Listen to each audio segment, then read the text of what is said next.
U.S. gets a goal 3:05 into overtime from Will Cha and records a 4-3 victory over Lake Catholic on Sunday night at Cleveland Heights in Great Lakes Hockey League action. This marked the 50th meeting in the last 19 years between these two News-Herald coverage area figureheads, a rivalry that I've long called the quintessential because it really is built high school hockey, specifically in our coverage area, during its time span, certainly on the biggest stages the hockey has to offer.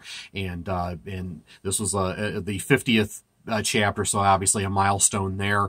U.S. is now 36-12-2 over that span against Lake Catholic. But with all that said, was this one of the 10 greatest games in the history of this rivalry?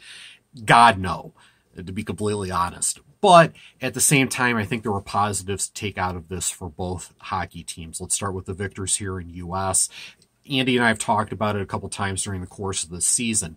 A lot of different guys are stepping up and scoring goals here for the Preppers. And you know about guys like Jack Henry Muha and Henry Sada, George Bryn on the blue line, scoring goals for this team. And, you know, some of the big time goal scorers the U.S. has had over the years, obviously they're not walking through that door. So that means you have to have complementary pieces. You have to have guys step in and score big goals and have timely interventions every now and then. And Cha's a perfect example of that. Cha is a junior defenseman who had one goal the entire season, and he steps in on a key shift in overtime and delivers a great deke to create space for himself at the right face-off circle and is bold enough to go for a wrist or short side. That's saying a lot there. I mean, that takes a lot of guts to do that in that circumstance. But Cha delivered a big goal there. U.S. needed it, and they come away with the win here after some great fight back by Lake Catholic. You know, seeing different guys step up and score goals. You know, Thomas Butler had the opener for U.S.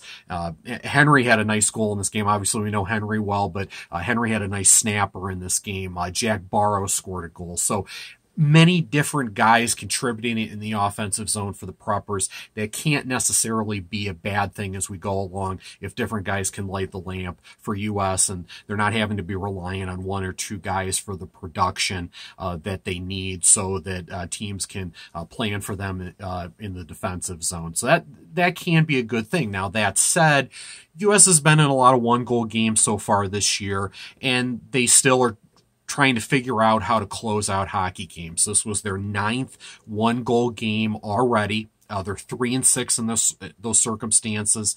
And obviously that 3-6 is not great from a one-loss standpoint, but it's against a high level of competition. And I think having the poise in these moments and closing out these types of games will bode well for them as we get deeper into January and into February for the Cleveland Cup and the Kent District as well. But U.S. is finding itself. I'm not worried at 6-10-1 because of the strength of schedule. They'll get there. It's just a matter of figuring it out, and these kind of circumstances will help them a great deal. With Lake Catholic, I love the fight back down 2-0.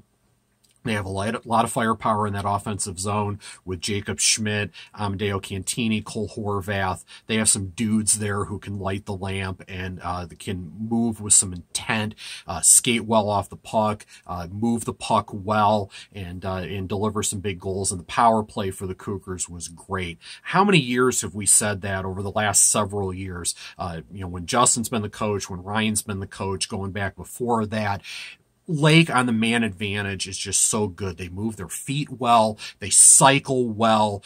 They find the right situations, the right placement. The positioning is good.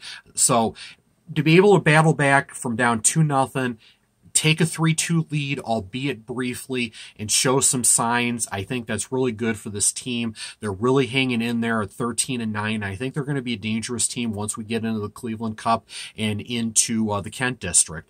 Patrick Christo is capable of some really steady goaltending, keeping this team in hockey games when he gets hot. I think this team can really build off that. They have blue line play that can hang in there. Like I said, that forward play is very good. So, I'm not overly worried about Lake. I think they can be a dangerous team down the stretch. Obviously, I'm not going to say any more about the numbers. We've talked about that extensively, and we'll do enough of that. But as far as this team in place, it's a senior-laden squad, and they're going to be a dangerous team down the stretch. I don't care what their numbers are. So, US comes away with the victory here. Lake Catholic has some stuff to build off of. The Preppers have some stuff to build off of. And we'll go from here. Maybe we'll see this matchup again in the Cleveland Cup or the Kent District. We'll find out. But this was a pretty decent chapter, not a great chapter, but a pretty decent chapter as US records a 4-3 victory in overtime on Sunday.